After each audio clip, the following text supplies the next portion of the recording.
కామారెడ్డి జిల్లాలో ధాన్యం కొనుగోలు చేయాలని కోరుతూ రైతులు ఆందోళనకు దిగారు.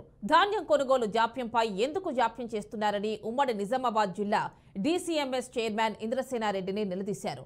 వరి ధాన్యం కొనుగోలు చేయాలని డిమాండ్ చేశారు. వర్షం వస్తే ధాన్యం తడుస్తుందని వారు ఆవేదన వ్యక్తం చేశారు. ధాన్యం కొనుగోలుపై అధికారులు నిర్లక్ష్యం వహిస్తున్నారంటూ మండిపడ్డారు. వెంటనే వరి ధాన్యం కొనుగోలు చేయాలని, లేదంటే ఆందోళన ఉధృతం చేస్తామని రైతులు హెచ్చరించారు. వర్షాలు వస్తున్నాయంటే ప్రతి ఒక్క సొసైటీకి బార్దన్ వస్తుంది.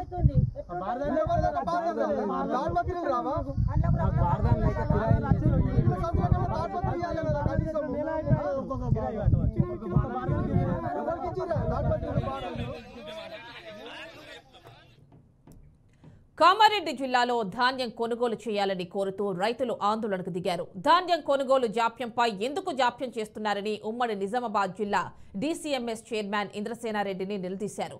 వరి ధాన్యం కొనుగోలు చేయాలని డిమాండ్ చేశారు. వర్షం వస్తే ధాన్యం తడుస్తోందని వారు ఆవేదన వ్యక్తం చేశారు. ధాన్యం కొనుగోలుపై అధికారులు నిర్లక్ష్యం వహిస్తున్నారంటూ మండిపడ్డారు. వెంటనే వరి ధాన్యం కొనుగోలు చేయాలని, లేదంటే ఆందోళన ఉధృతం చేస్తామని రైతులు హెచ్చరించారు.